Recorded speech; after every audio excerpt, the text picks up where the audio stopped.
শিলে তুলে রাখো, জীবন যখন তোমার ধন্য হয়ে যাবে। যারা একবার গিয়ে দেখে বধূ কেমন আছে। তুলসী বছর আলে আমি যাবো তার বধূর দর্শন, আর তুই বলেছ প্রাণ বলো আমি কি পাবো, আমাকে কিন্তু কিছু না দিলে যাবো। অসখী তুই যা চাইবি তাই বলে কিছু চাই না, শুধু তোর চরণ তুলি চাই, আর রাধা গোবিন্দের জীবনের চরণের জন্য আমার মতি থাকে। যা একবার গিয়ে দেখে আর বধূ কেমন আছে। সময় বুঝে যা, অসময় গেলে কৃষ্ণ দেখা পাবে। সময় বুঝিয়া সরস হইয়া, সময় বুঝিয়া সরসী হইয়া কইনা বড়,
এই ফুলের মালা নেই আর তাম্বুল নিয়ে যাবে। আচ্ছা তাম্বুল মানে কি মা? তাম্বুল মানে সবাই জানে বিয়ের কথা। পান জানি, এটা বধূ বড় খুশি হবে। আসো বধূর কাছে যাচ্ছিস যা, তাই গিয়ে যেন আগে কথা বলবি। আচ্ছা কি বলবো? তুই গিয়ে দেখবি বধূ যদি আমার কথা জিজ্ঞাসা করে তখন তুই উত্তর দিস, আর যদি আমার কথা কিছু না বলে তোরও কিছু বলতে বলে তুই দেখেই চলে আসিস। যা শোন, নারীদের মান যেন বজায় থাকে, আগে কথা বলিনি। তুলসী গাছ তুলসী তুলসী বলেতে হরসী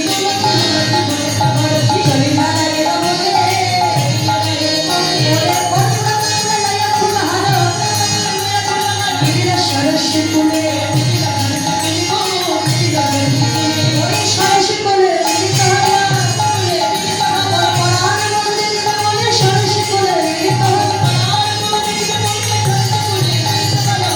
সরস্বী কুলে তুলসী ফুলের মালা নিয়ে যাচ্ছে, আর দেখছে কোথায় গোবিন্দ। হঠাৎ দেখছে কৃষ্ণ সরস্বী করে ধুলায় গড়াগড়ি দিচ্ছে, রাধে কৃপা করো। আর তুলসী গোবিন্দ দেখতে পেয়ে না দেখার ভাব দিয়ে যেন চলে যাচ্ছে, দেখতেই পায়নি। হঠাৎ গোবিন্দ দেখছে কে, ওটা তুলসী না? তুলসী তো, তুলসী তো এদিকে রয়েছে, ওদিকে কোথায় যাচ্ছে? বুঝেছি, আমি ধুলা মেখেছি তো, তাই মনে হয় তুলসী আমাকে চিনতে পারিনি, তাই ওই দিকে যাচ্ছি। গোবিন্দ শিগগিরি করে ধুলা ঝরে নিয়ে ডাক দিয়েছে, ও তুলসী তুলসী। তুলসী বলে আমি যাচ্ছি নিজ কাজে, কে আমায় পাশে ডাকে? ও বধূ তুমি? তাই বলো, আমি ভাবলাম কে না কে যেন আমায় ডাকছে। তুলসীকে দেখে আদর করে গোবিন্দ কাছে বসিয়ে পড়ে।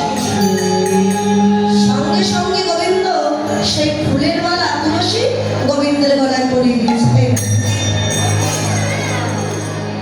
যেই না মালা পরে দিয়েছে ওদের জ্বালা দ্বিগুণ বেড়ে গেছে। এই মালাই কিন্তু যত জ্বালা, যেদিন থেকে বিবাহের মালা পরবেন সেদিন থেকে জ্বালা বেড়ে যাবে। আর যারা এখনো পরেনি তাদের কোনো জ্বালা নেই, আমাদের এখনো কোনো জ্বালা নেই। আমরা বিবাহের মালা পরিনি, আমাদের কোনো জ্বালা নেই। আর যারা পড়েছেন তার কি জ্বালা সত্য বুঝতেই পারছেন। এবার তুলসীকে দেখে বলছে, তুলসী মানুষকে সোজাসুজি তো অন্য প্রশ্ন করা যাবে না, আগে একটু ভালো মন্দের কথা শুনি। তুলসী তুমি ভালো আছো? সবাই আমার কোনো আপনি তুমি কেমন আছেন নাকি? আচ্ছা আমি ভালো আছি। বলছি এসো আমার দিকে তাকাও, বলো না সে কেমন আছে? সে কি কারণ নামায় নাকি? সে কেমন আছে বলবো কি করে? ভালোবাসার মানুষের কি নাম বলা যায়? সে সে ও মানে তুমি যার কথা বলছো সদাগরের কথা বলছো? আরে না, তার মানে কি বলছো? মানে ওই বিনাশকর মালা লিখে যে পাঠিয়েছে তোমাকে যে সে ওই এই মালা মালা মালা চন্দ্রমণি পাঠিয়েছে এটা। চন্দ্রাবলী রাখতে পারে না বিনাশকর মালা। কে বলো? বৃন্দাবনে একজনই বিনাশকর মালা রাখতে পারেন, তিনি হলেন আমার রাধা ঠাকুর। তুলসী বলো রাই ধরি আমার কেমন আছে, বলো বলো তুলসী রাই ধরি আমার কেমন আছে। ও রাধা, তা রাধার কথা জিজ্ঞাসা করছো কেন? রাধাকে ভালোবাসো না, ভালোবাসে চন্দ্রাবলী। হ্যাঁ তুলসী তুমি চাতুরালি করো না, আমি রাধা ভিন্ন আর কিছুই জানি না। রাধা আমার জীবন, আমার যৌবন, আমার মনোপ্রাণ সব রাধার চরণ। এ ধর্মী চতুরী কাপড় চাতুরী আমার সকল ভিতরে, ওই রাধার অংশে কহিয়া শপথ, স্বীকার করো সাজে বিরোধী দিবস রজনী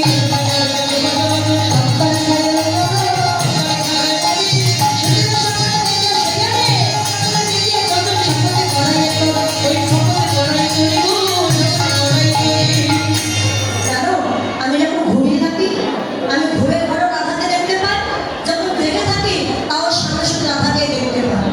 আমি রাধা ভিন্ন আর কিছুই জানি না। বলো না আমার রায় ধরি কেমন আছে? আর চলো এই তুলসী কিছুই বলছে না, দেখি কি বলে। কথাবার্তা বলছে প্রাণনা, তুমি যার কাছে যার কথা শুনছো তার কাছে কোনো উত্তর তুমি পাবে না, আমি বলি শোনো।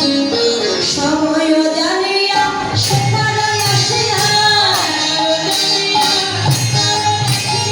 সে মধুর মতি বলে, সে দেবী নন্দিনী আসিবে এখন মাতার সারসী বলে।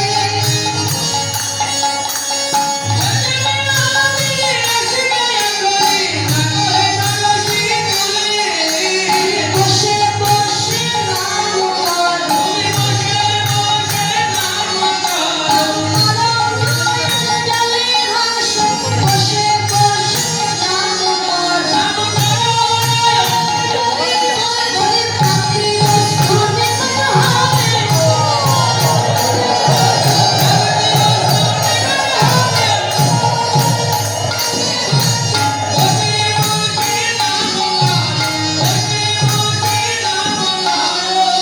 বলুন, রাধার দেখা যদি পেতে চাও, এই সরস্বতী কুলে বসে কি করতেছেন? কেন আমি তো চাইনি, আমার তো তার কিছুই লাগবে না। হরিবল, এই সরস্বতী কুলে বসে তুমি নয়ন গঙ্গার জলে ভেসে যাও, আর রাধা নাম করো, দেখো প্রাপ্তি বস্তু নিকটে আসবে। হ্যাঁ এদিকে রায়ধনী ললিতাকে বাঁচায়, ললিতা বল বল হ্যাঁ, তুলসীকে কখনো পাঠিয়েছে কৃষ্ণ দর্শন, এখনো তো এলো না। আরে তুই জানিস না ওই তুলসী হলো সপ্রিয়সী, যে একবার কৃষ্ণের চরণে যায় না ফিরে আসে, বাবা বলে হয় ওই তুলসী চরণে গেছে। তুলসী ফিরে এসে বলে, রাধে রাধে, আমি কৃষ্ণ সবাই লাগিয়ে ফিরে এসে। বেশ করেছি, ভালো হয়েছে। আচ্ছা বল না, বধূ কেমন আছে? ও রাধে, এই তো মালা, মালা প্রসাদী করে এনেছি, তো নিয়ে মালা দিব। তোর বধূ ভালো নেই রাধে, যদি বধূকে দেখতে চাস তোকে এক্ষুনি একটা চাতুরালি করতে হবে। কি জানি তোর শাশুড়ির সম্মুখে কেঁদে কেঁদে বলবি, মা আজকে নিশীথে স্বপ্ন দেখেছি আমার পতি দেবতা মারা গেছে। আমার এই জ্ঞানটা কত বেশি থাকতে পারে মারা গেছে ভয়ঙ্কর হবে।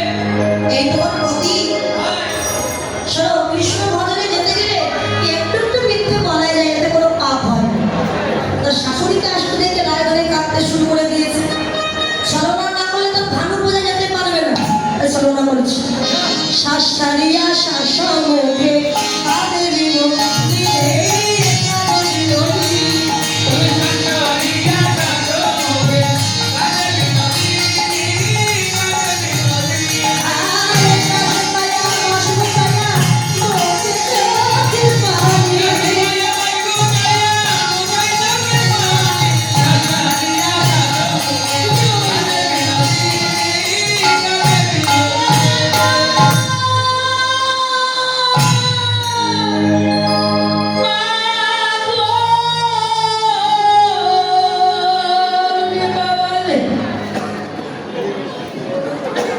জটিলা দেখছো কি ব্যাপার?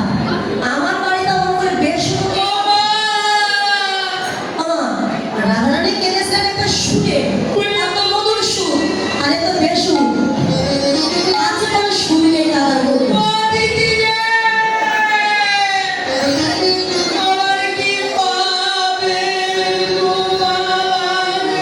জটিলা দেখছে কে কাঁদছে? রংধনু সারায় লেগেছে বৌমা। ও বৌমা, বৌমা তুমি কাঁদছো কেন বৌমা? বলি আয়ান তোমাকে কিছু বলেছে?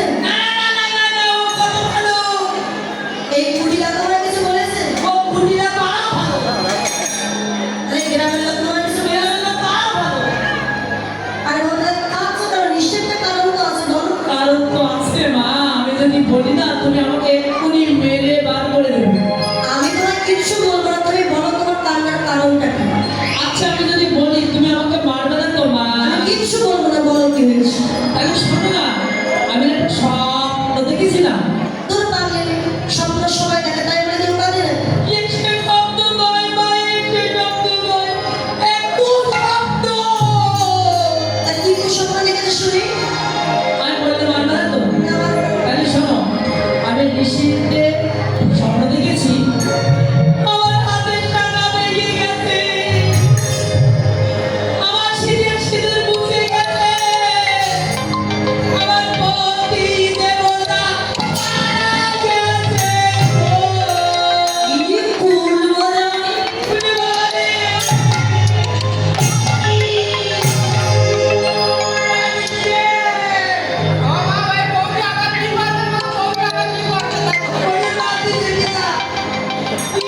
দশটা নয়, পাঁচটা নয়, আমার একটা মাত্র ছেলে, তাকে তুমি মেরে ফেলেছো বৌমা? শোনো, আমি বলেছি আমি স্বপ্ন দেখেছি। আচ্ছা বৌমা, স্বপ্ন দেখেছো স্বামী মারা গেছে, তা ভালো করে স্বপ্ন দেখোনি তুমি? আমি যেমন স্বপ্ন দর্শন করেছিলাম না, তেমনি আমার ভালো স্বপ্ন দর্শন করেছি। কি ভালো স্বপ্ন দেখেছো বলো? আমি যখন কাঁদছিলাম না, তখন এক দেবতা এসেছিল, এসে আমাকে বলছে তুমি কাঁদছো কেন? আমি বললাম আমি না একটা স্বপ্ন দেখেছি, যে স্বপ্ন দেখেছি আমার প্রতিদেবতা মারা গেছে। ও দেখো তোমার প্রতিদেবতা মারা গেছে, ভয়ের কোনো কারণ নেই, তুমি সূর্যদেবের পূজা করতে পারো, প্রতিদেবতা বেঁচে উঠবে, সকল দুঃখ কষ্ট সব কিছু দূরে যাবে। ও সূর্য পূজা করলে আয়ান বেঁচে যাবে? আগে বলবো তাহলে তোমাকে মারতাম না। ও বৌমা, দেরি করো না, সূর্যদেবের করলে প্রাণ সকলের তো যাবে, শুভতম হয়ে শুভ দুর্গতি ঘটাবে। সূর্য পূজা করতে যা যা প্রয়োজন তুমি সাজিয়ে নাও। তুলসী বলবে তুমি সাজাও কি কি আনবে, বলো। ওরে বাবা, সে অনেক কিছু লাগবে তো। দিতে পারবে, দিতে পারবে? শোনো আমি বলি, আমাকে কি বলি, প্রথমে আটজন অষ্টসঙ্গী লাগবে। হ্যাঁ, এই অষ্টসঙ্গীটাতে একটা ডালা থাকবে, এক একটা ডালা এক এক রকম দ্রব্য থাকবে, যেমন কারো হাতে ফল, কারো হাতে ফুল, কারো হাতে পোশাকুনি, কারো হাতে শব্দ, কারো হাতে ধূপ, কারো হাতে প্রদীপ, হ্যাঁ, কারো হাতে 100 কলা, ঠিক আছে?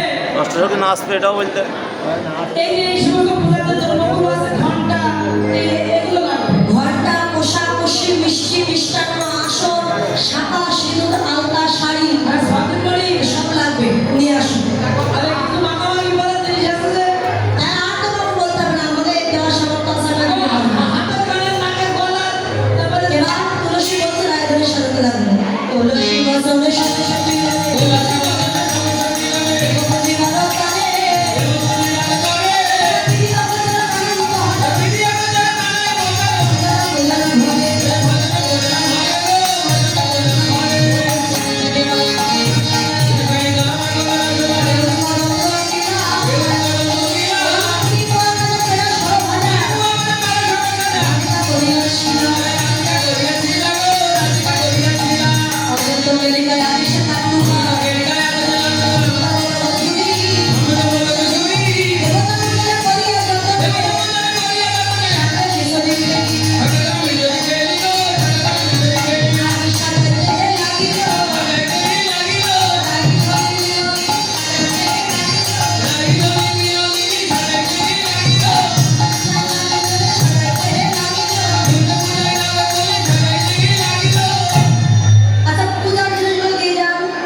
দেখেছে তো দাদা মারা গেছে, তাই দাদার মঙ্গল কামনায় ভালো মানে সূর্যের পূজা করলে তোর দাদার প্রাণে বেঁচে যাবে। হ্যাঁ তাই তোর বৌদি সূর্য পূজা করতে যাবে বলে সবকিছু সাজিয়ে জয় দিয়েছে।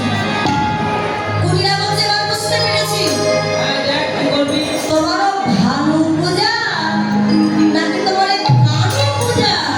আমার থেকে ভালো কেউ জানে না আমার তো কুড়িরা। আচ্ছা তোমার সাথে যাইব বলে দেখো কেমন কাল মনোহরা মাহিতার লয়া পূজার সাথে। শোনো বউ, তুমি আমার মাকে ভুলাতে পারো, আমার দাদাকে ভুলাতে পারো, কিন্তু আমাকে ভুলানো তোমার মতো বইয়ের কাজ নয়। কুড়িরা, আচ্ছা তুমি কেমন ভানু পূজা করবে নাকি কৃষ্ণের পূজা করবে আমিও তোমার সাথে যাব, কি আমি দেখবো। সখীরা বলছে যাবে, কুড়িরা যদি সাথে যায় তাহলে তো কৃষ্ণের দর্শন হবে না আমাদের। আরে শোন, বিপদে গোবিন্দ গোবিন্দ প্রাণ, গোবিন্দ রাখিবে দাসী ও মান।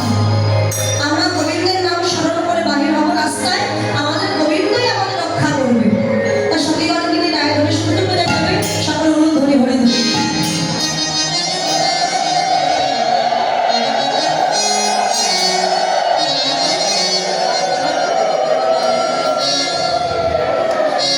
চলনি চলনি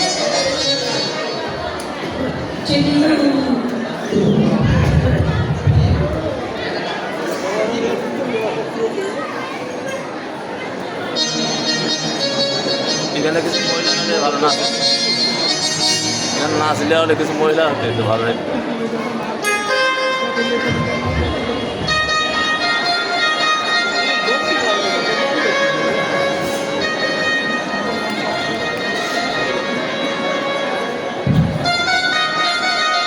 চলনি চলু চলু লাগে না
Thank you.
নাকে কাপড় দিয়েছে।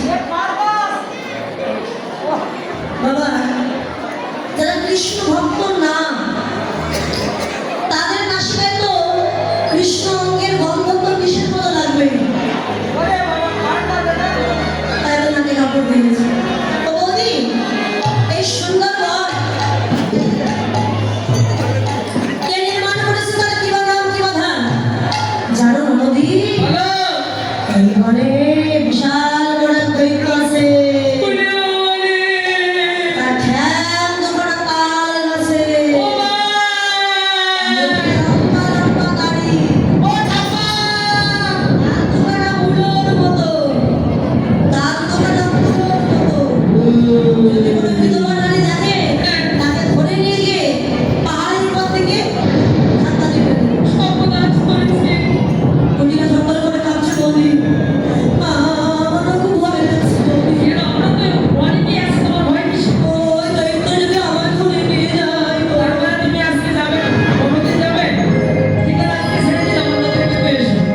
কুটিরা বলছে বৌদি আমি তো বিধবা, যদি দৈত্য আমাকে ধরে নিয়ে যাবে তো মরে যাবো।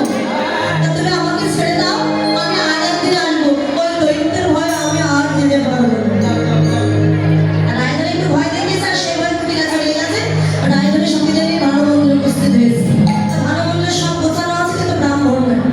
তা কুন্তলা দেখেছে বটু ব্রাহ্মণের কাছে, আর বটু সব কিছু জানতে পেরে কৃষ্ণের কাছে যায়।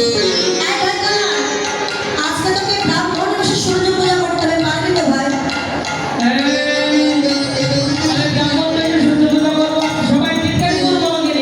বাবা, আমি তো বললাম আমি তো ব্রাহ্মণ নয় যে আমি মন্ত্র জানবো, পূজা পালন করবো। শোন ভাই, তুই শুধু ব্রাহ্মণ হয়ে আমার সাথে যাবি, আমার ব্যাগ ভর্তি করবি, যা পাবো ব্যাগ ভর্তি করবি, আর পূজা করবো আমি, তুই শুধু আমার সাথে যাবি। আচ্ছা, আমি তো কৃষ্ণ, আমাকে ব্রাহ্মণ হিসেবে সাজাবে, আমি সাজাবো। যোগমায়া আমাকে স্মরণ করেছে, আর যোগমায়া মা ব্রাহ্মণ বেশে বধূ তাকে কৃষ্ণকে সাজাতে শুরু করবে। আর তারে দেখি মনসুখে গেল মাতা, তারে দেখি মনসুখে গেল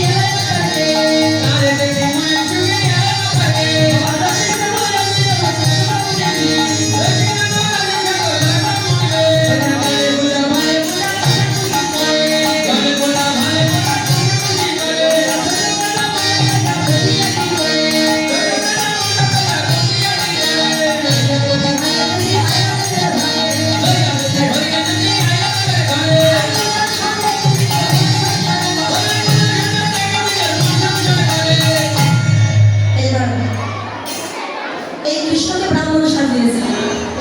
সাজিয়ে বটু আর কৃষ্ণ দুইজনে মন্দিরে গেছে। ভানু মন্দিরের সম্মুখে গিয়ে দাঁড়িয়েছে মানে সূর্য মন্দিরের সামনে।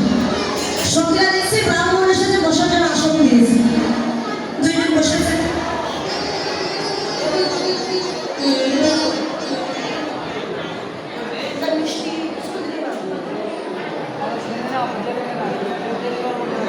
আচ্ছা, সূর্য পূজা হবে, একটু প্রসাদ তো দিয়ে যান, একটা কোষাকুষি ঘন্টা আসন এগুলো তো দেন।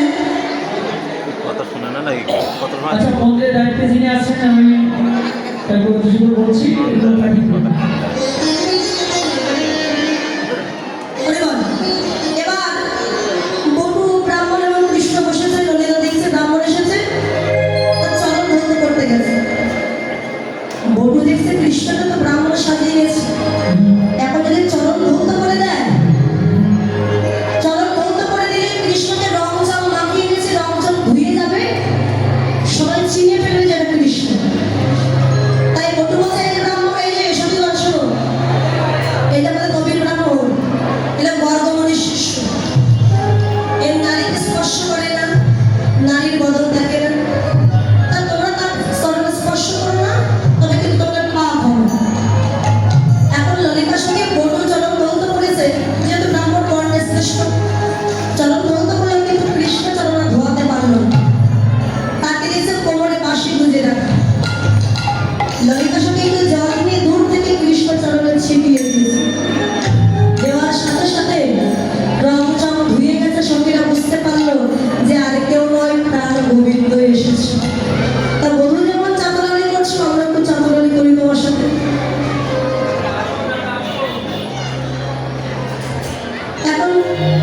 বসে আছে, বসে ফিরেছে। দেখবেন বাবা, বাড়িতে যখন ব্রাহ্মণ আসে, পূজা করবার আগে আগে দেখে নেয় না সব কিছু আছে কিনা। তাই বটু ব্রাহ্মণ দেখছে সব কিছু আছে কিনা। এখন দেখতে দেখতে ক্ষীরের নাড়ু পেয়েছে। এই যে ক্ষীরের নাড়ু, এই একটা নাড়ুতে কি হবে? যারা ব্রাহ্মণ তারা একটু খেতে ভালোবাসে। একটু বড় বড় হলে ভালো হতো। নাড়ু দেখে ব্রাহ্মণ আর লোক সামলাতে পারছে না এই ব্রাহ্মণ। দাও দেখি, একটু খেয়ে দেখি। তা খাবে কি করে? তা বলছে এই যে বলেন শোনো, এই মিষ্টি মিষ্টান্ন যা এনেছো তোমরা, আইও। আমাকে তাও তো একটু খেয়ে দেখি কেমন হয়েছে। সব কিছু। সখীরা বলছে ব্রাহ্মণ, কি? পূজার আগে প্রসাদ খায় এমন ব্রাহ্মণ তো জীবনে দেখি না। তুমি দেখোনি? আমার বাপ ঠাকুররা খেয়ে যাওয়া সেই বংশের জন্ম। আমি সেই ঘরে ব্রাহ্মণ। আগে সেবা, পরে পূজা। আচ্ছা, যে ব্রাহ্মণ আগে প্রসাদ খায় সে ব্রাহ্মণকে পূজা হবে না? কেন হবে না? আমার বাপ ঠাকুররা যা করেছে, তারা আমরা নষ্ট করবো না। আগে ক্ষীরের নাড়ু দেখে বটু পাহে বারবার, আইসো যখন দেবে পূজা করে একটু নাড়িয়ে। ললিতা বলছে আমরা আগে প্রসাদ দেবো না, আগে পূজা করো। বটু বলছে আগে যদি প্রসাদ না দাও আমি পূজা করবো না, আমি চলে যাচ্ছি। পূজা করবো না, আমিও ভাটাতে পারবো না। রায়ধনী বলে "এই ললিতা কি করবি? যদি পূজা না করে ব্রাহ্মণ কি করবি বল?" বলে, "তুই আমি পূজা করবো।" একটা নাড়ু নিয়েছে, আমি একটা নাড়ুর ভিতরে সিদ্ধি মিশিয়ে দিয়েছে। সিদ্ধি মানে রাজা। বন্ধু তো জানে না এই সিদ্ধি মিশানো নাড়ু দিয়ে বলছে ব্রাহ্মণ তোমার তো ক্ষুধা লেগেছে তাই না, এই নাড়ুতে মিশানো করো, তোমার ক্ষুধা তৃষ্ণা সব দূরে যাবে। অস্থির জানে বিনোদিনী বদলি জন্মনে।